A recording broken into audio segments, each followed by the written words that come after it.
Hello everyone! Welcome to my travel vlog. For today's video nga, napadpad tayo dito sa Little Boracay of Calatagan, Batangas.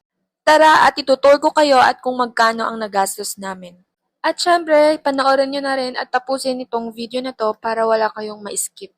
Marami nga nagtatanong sa akin kung saan kami nagstay at kung magkano nga ang nagastos namin dito sa Little Boracay of Batangas. So, hindi ko na papatagalin. Nag-book kami online ng floating cottage at ipa-flash ko na lang sa screen yung kanilang Facebook page. At syempre, as you can see, nagpe-prepare kami ng food for lunch kasi late na kami dumating.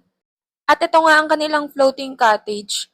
For as low as 3,500, good for 10 packs na. From 7 p.m. to 4 p.m. nga lang sila dahil hindi sila pwedeng gabihin sa daan at madilim. At kung namamblema ka naman sa mga pagkain or seafood, meron nga doon mga nag-aalok, yun nga lang is doble or triple yung kanilang presyo. At syempre, hindi ko na rin pinalampas ang makatikim ng sea urchins. Marami nga silang ino-offer na activities. Sa 3,500 na yon ay included na ang free use of grill, life vest, may lifeguard on duty, boatman, boat, and floating cottage. At ang mga destination naman ay island hopping, snorkeling, fish feeding, starfish area, sandbars, and Little Boracay. Hindi ko nga na full videohan ang lahat ng destination na napuntahan namin, pero itong pinagtalunan ko ay dito kami nag-snorkeling area. Yes, sa 3,500 na yon napakarami mo ng activities na magagawa at sulit na sulit nga ang pag-stay namin dito. Meron din nga silang pinaparent na kayak, banana boat, or dragon boat. At napakarami pang iba. You can message them sa kanilang Facebook page. Napakalinaw nga ng tubig at may free use of goggles pa sila. O diba, talagang makakakita ka ng mga isda sa ilalim ng dagat. Hindi ka nga maboboring sa dami ng activities nila. At ito nga yung last destination namin, ang sandbar area. Grabe, kaya pala talaga siya tinawag na Little Boracay dahil sobrang ganda niya. At sobrang linaw at ang puti ng buhangin. Sulit na sulit yung binayad mong 3,500 kung ganito kaganda naman yung madadatnan mo, girl. Grabe, saan ka pa?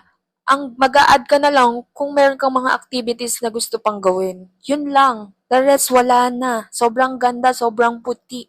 Grabe, babalik at babalikan ko talaga tong lugar na to.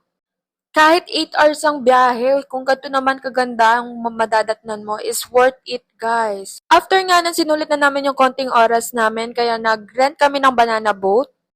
250 or 200 each, I don't know, pero ganun lang siya nagre-range. And super ma-enjoy mo talaga sa sobrang daming activities. Ikaw ang mapapagod at mangingitim sa arawan. Char!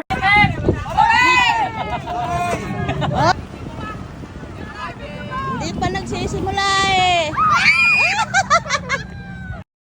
At buti nga talaga ay hindi na ako nagdala ng cellphone dahil kung nagkataon ay baka nawala na rin siya. Dahil nalaglag kami sa kalagitnaan.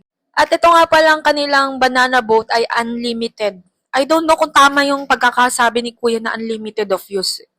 Hindi nga rin kami nagtagal dahil natakot yung mga kasama ko pero best experience na din to dahil first time ko lang din naman makasakay sa banana boat o dragon boat. Tulad nga ng sabi ko, ikaw na lang din ang mananawa sa dami ng activity kaya itong mga kasama ko ay nag-give up na. Kasama na rin ako. At dahil magdidilim na nga ay exact 4 p.m. ay kailangan na rin namin umuwi. At yun lang guys, I hope nagustuhan yung video na to. Thank you for watching. Bye! See you on my next video.